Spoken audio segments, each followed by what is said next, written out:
다윗은 세 가지 죄를 연속으로 지었습니다. 십계명의 6번째, 7번째, 10번째 계명을 멈추지 못하고 죄를 지은 사람이 다윗이었습니다. 간음이었고 살인이었고 다른 사람의 아내를 빼앗은 마지막 10번째 계명, 이 세 개의 계명을 한 번에 저지른 사람이 바로 다윗이었습니다. 하나님께서는 다윗에게 나단을 보내주셔서 다윗의 죄가 무엇인지 깨닫게 하시고 다윗으로 하여금 그 죄를 회개하도록 만드셨죠. 이제 다윗이 내가 하나님 앞에 범죄했다고 할 때 하나님의 용서의 선언이 이어집니다. 그러니까 인간이 죄를 회개하면 그 죄의 사함, 죄의 용서는 순식간에 시간의 차이가 없는 거의 동시적인 사건이죠. 우리가 우리 인간의 죄를 회개하면 하나님의 용서가 나중에 한참 후에 생각해보고 이루어지는 것이 아니라 동시에 우리의 죄의 용서함을 받게 됩니다.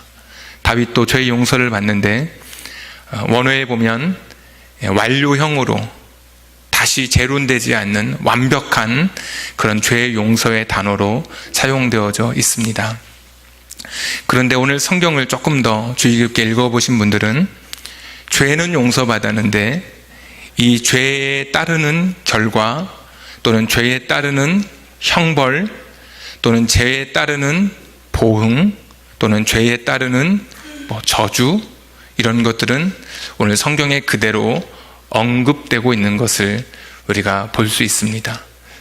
죄는 용서받았는데 이 죄 때문에 생겨나는 그런 일들, 그래서 지난주에 말씀해 보시면 10절부터 12절까지에 보시면 너의 집에 칼이 임할 것이라고, 그리고 너도 다른 사람의 아내를 빼앗은 것처럼 너도 너의 아내를 빼앗기게 될 것이라고, 그리고 너희 집에 재앙이 있게 될 것이라는 그런 말씀들이 기록되어 있습니다. 오늘도 한번 13절 한번 보십시오. 13절 다윗이 나단에게 이르되 내가 여호와께 죄를 범하였노라 하매 나단이 다윗에게 말하되 여호와께서도 당신의 죄를 사하셨나니 당신이 죽지 아니하려니와. 완벽한 하나님의 용서가 이루어집니다. 14절 이 일로 말미암아 여호와의 원수가 크게 비방할 거리를 얻게 하였으니, 그러니까 사람이 죄를 지었는데 죄에 따른 그런 징벌이 없다면 여호와의 원수는 아마 사탄이겠죠. 오늘 이 성경에서는 하나님은 공의로운 분이신데 어떻게 죄를 그냥 넘어가십니까? 분명히 그렇게 비방을 하게 될 것이니까 당신이 낳은 아이, 다윗이 낳은 아이는 반드시 죽을 것이다. 그러니까 당신의 죄의 그 결과로 인해서 당신의 아이는 죽게 될 것이라는, 그러니까 죄는 용서받았는데 죄에 따르는 별도의 죄의 대가, 죄의 어떤 징계나 책임이 오늘 성경에 기록되어 있습니다. 그래서 오늘 우리가 읽은 이야기가 이 죄의 징계 또는 죄의 보응, 죄의 대가, 죄의 결과에 대한 그런 이야기가 되겠죠. 아이가 태어나자마자 아프기 시작합니다. 성경에 보면 심히 아팠다고 이야기하죠. 아버지 다윗이 자식이 아파하는 것을 보면서 하나님 앞에 기도하기 시작합니다. 근데 그냥 기도한 게 아니라 오늘 보시면 금식하고 그리고 밤이 새도록 철야를 하면서 기도합니다. 땅에 엎드려져서, 완전히 바닥에 엎드려져서 기도합니다. 완전히 나는 죽은 자인 것처럼 그렇게 기도합니다. 또 읽다 보면 다윗이 울었다고 이야기하고 있습니다. 자식이 죽어가는데 죽어가는 자식을 놓고 울지 않을 부모가 어디 있겠습니까? 한없이 웁니다. 그리고 그 눈물 속에는 무엇이 담겨 있냐면 내 잘못 때문에 내 자식이 죽는구나. 지금 나 때문에 아무것도 모르는 이 어린아이가 내 죄 때문에 죽는구나. 여러분, 이런 자책감, 이런 괴로움이 다윗에게 없었겠습니까? 그 왕의 신하들이 이것을 보면서 굉장히 근심했습니다. 일으켜도 왕이 일어나지 않습니다. 그런데 어느 날 보니까 신하들이 수군거리는 것을 보고 다윗이 묻습니다. 죽었느냐고. 그랬더니 죽었다고. 왜 말하지 못했냐면 지금 아픈 이 상황 속에서도 왕이 이 정도인데 죽었다는 이야기를 들으면 우리 왕은 어떻게 될까? 그래서 차마 말 못하고 있는데 다윗이 먼저 눈치를 채고 물어보게 된 거죠. 그런데 전혀 예상 밖의 상황이 벌어지죠. 더 큰 일이 일어날 줄 알았는데 아이가 죽었다는 이야기를 듣고 다윗이 옷을 갈아입고 기름을 바르고 씻었다는 이야기죠. 깨끗하게 씻고 식사를 하고 그리고 여호와의 전, 그 당시엔 성전이 지어지기 전이니까 여호와의 언약궤 하나님의 임재가 있는 그곳에 가서 하나님 앞에 예배드리고 돌아옵니다. 너무 의아해서 물어보죠. 도대체 죽었을 때 당신의 그 모습, 이 왕의 그 모습이 이해가 되지 않아서 이게 어떻게 된 것이냐고 물었더니 다윗이 이렇게 대답합니다. 22절 한번 보십시오.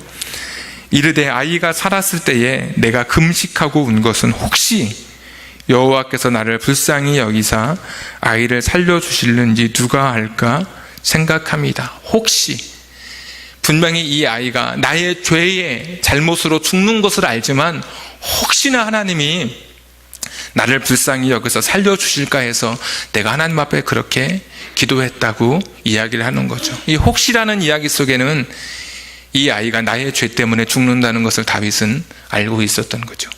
나의 죄의 그런 잘못으로, 나의 죄의 형벌로 이 아이가 죽어간다는 것을 알게 된 것입니다. 이스라엘 백성들은 민수기 14장에 나오는 그런 말씀들을 많이 기억했습니다. 하나님 우리를 용서하시고 우리의 죄를 사하시는 분이시지만 그 아비의 죄를 3, 4대까지 갚으시는 분, 이런 그런 성경의 말씀들, 그런 풍토 속에서 자라난 사람들입니다. 가령 욥이라고 하는 사람이 재난을 받고 고통 중에 있을 때 욥의 친구들이 와서 했던 이야기가 네가 잘못한 거니까 너의 자식들도 너의 사업도 이렇게 망한 것이 아니냐, 네가 독을 씨 뿌렸기 때문에 지금 이렇게 거두는 것이라고 인과응보를 말하지 않습니까? 사실 어느 정도 맞습니다. 이스라엘 백성들 하나님 말씀 거역해서 포로로 바벨론 끌려갔더니 거기에서 자라난 2세대, 3세대는 자기 잘못이 아니죠. 아버지의 잘못 때문에, 부모의 잘못 때문에 지금 이렇게 고통받고 있는 것, 그것도 맞는 것 같습니다. 오늘 본문도 보니까 분명히 다윗의 죄는 용서받았는데도 불구하고 그가 뿌린 이 죄악의 씨를 오늘 눈물로 거두고 있는 것을 오늘 성경은 우리에게 그대로 말씀해 주고 있죠. 여러분은 어떻습니까? 아니, 저에게 먼저 제가 말씀을 준비하면서 물었습니다. 다윗처럼 넘어지고 다윗의 똑같은 죄가 아니라도 우리도 여전히 하나님 앞에 많은 죄를 가지고 살아가는데 그렇다면 우리는 어떻게 되는 것인가? 이 부모가 지은 이 죄 때문에, 부모가 이 세상에 쌓아놓은 그 잘못된 것들 때문에 내 자식이 이 죄의 결과를 그대로 받고 이 죄의 보응을 받고 이 죄의 그런 진노, 이 저주를 받는다면 여러분, 우리가 부모로서 어떻게 해야 되는 겁니까? 이삭이 세상을 떠나면서 자식들에게 복을 주려고 마지막 좋은 음식을 해오라고 형에게 이제 명령을 내리죠. 그래서 아들이었던 에서가, 큰아들이 사냥하러 이제 떠난 사이에 그 니브가였던 그 어머니가 야곱에게 말합니다. 네가 가서 형 대신에 가서 복을 좀 받아라. 보니까 네가 받는 게 좋겠다. 형은 볼 때, 어머니가 볼 때 좀 틀렸다고 생각했습니다. 뭐 나중에 또 이제 그런 기회가 되면 이야기하기로 하고, 하여튼 야곱을 어머니는 탁 이게 축복을 받을 이 아브라함과 이삭의 그 믿음의 신앙을 이을 사람은 야곱이다 생각하고 보내죠. 야곱이 말하기를, 어머니, 내가 괜히 복 받으러 갔다가 복은 고사하고 저주 받을까 두렵습니다. 실제로 그러죠. 그랬더니 이 어머니가 그렇게 말합니다. 너의 저주는 내게 다 돌려라. 혹시 네가 저주 받으면 내가 너의 저주는 내가 다 받으마. 사실 이게 부모 아닙니까? 자식이 받을 저주가 있다면 부모인 내가 다 받을게, 이게 리브가의 그런 자식을 향한 마음이었죠. 이게 우리의 마음일진데, 자식에게 자식이 받아야 할 저주가 있다면 부모인 내가 받아야 될 텐데, 거꾸로 부모인 나 때문에 우리 자식들이 저주받고 우리 자식들이 그 내가 뿌려놓은 죄의 씨앗을 거두게 된다면 이걸 어떻게 할 것인가. 몇 년 전에 나왔던 아주 유명한 한국 사회를 휩쓸었던 책이 있었습니다. 가게에 흐르는 저주를 끊어라. 이런 것 때문에 너무 고민하다가 아마 그런 책도 나왔겠죠. 오늘 우리가 이 문제를 어떻게 볼 것인가. 부모로서 한없는 이 죄를 쌓고 살았던 내가 내 자식에게 믿음의 유산을 남겨주긴커녕 죄의 진노를 남겨준다면 정말 이걸 어떻게 이것을 해야 될 것인가. 오늘 본문을 읽어보니까 첫 번째 아이가 죽습니다. 죄의 진노의 결과로 죽습니다. 다시 1년 후에 아이가 태어나죠. 그 아이의 이름을 다윗이 이렇게 고백합니다. 솔로몬은 샬롬이라는 이름하고 똑같습니다. 솔로몬은 샬롬, 평화입니다. 나 개인에게 적용할 때는 평안, 평강 이렇게 이야기하고, 다른 사람과의 관계에 있을 때는 평화, 우리가 서로 평화하자 이렇게 이야기하죠. 그랬더니 나단 선지자가 와서 하나님께서 이 아이에게 이름을 주었다고 하면서 그 아이의 이름을 여디디야, 야자는 여호와를 가리키죠. 이사 야 할 때 야니까 항상 뒤에 야가 붙으면 거의 성경에서는 여호와를 가리키는 단어입니다. 여디디야, 하나님이, 여호와 하나님이 이 아이를 사랑한다, 그런 이름을 지어주었습니다. 이제는 저주가 끝난 거죠.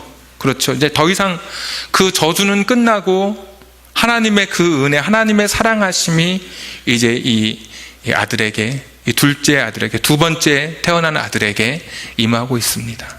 저주가, 부모의 저주가 다 끝나버린 이 사건. 근데 이 사건이 오늘 저와 여러분에게도 있었다는 이 사실을 아십니까? 더 이상 우리의 자녀들이 나의 죄의 징계를 받고 나의 죄의 진노 때문에 고통당하는 것이 아니라 내 자녀들이 하나님과 평화를 이루는 샬롬이 되고 하나님이 사랑하시는 여디디아가 되는 사건이 오늘 저와 여러분에게도 있었다는 것입니다. 얼마나 감사하고 사실 얼마나 다행입니까? 우리같이 비천한 부모에게서 그렇게 무엇과도 바꿀 수 없는 사랑하는 자식이 나의 죄 때문에 진노받고 저주받는다면 내가 씻어도 씻을 수 없을 텐데 내 사랑하는 자녀가 여디디아가 되고 이 샬롬이 되는 그런 은혜가 저와 여러분에게 주어진 것입니다. 바로 이것이 여러분 십자가입니다.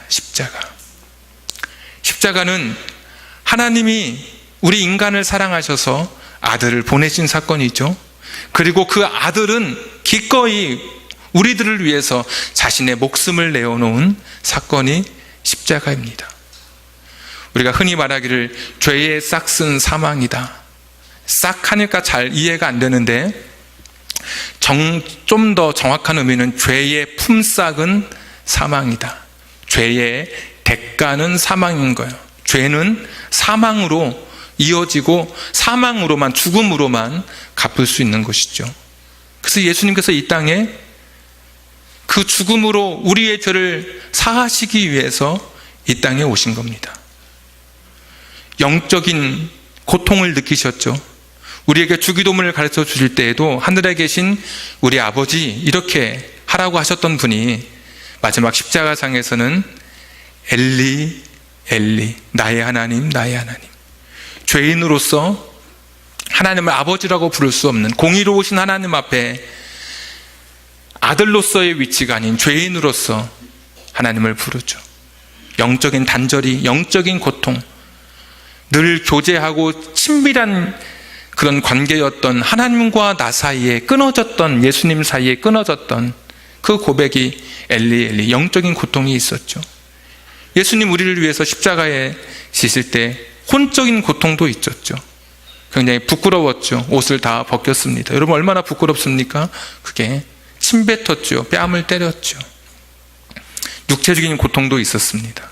밤새도록 신문 받으시고 한 600에서 800m 되는 그 거리 35kg 되는 이 십자가를 성인 남성이 지지 못하고 쓰러질 만큼, 그래서 구레네 시몬에게 대신 지어야 할 만큼 예수님은 너무나 많이 맞으셨습니다. 그 십자가에서 온 몸의 육체가 점점 밑으로 쏠려가고 중력 때문에, 그리고 점점 이 울대가 올라와서 목을 누르는 이 고통, 그런 고통을 다 우리에게 감내하시면서 우리를 구원하시기 위해서 예수님이 십자가를 지셨습니다.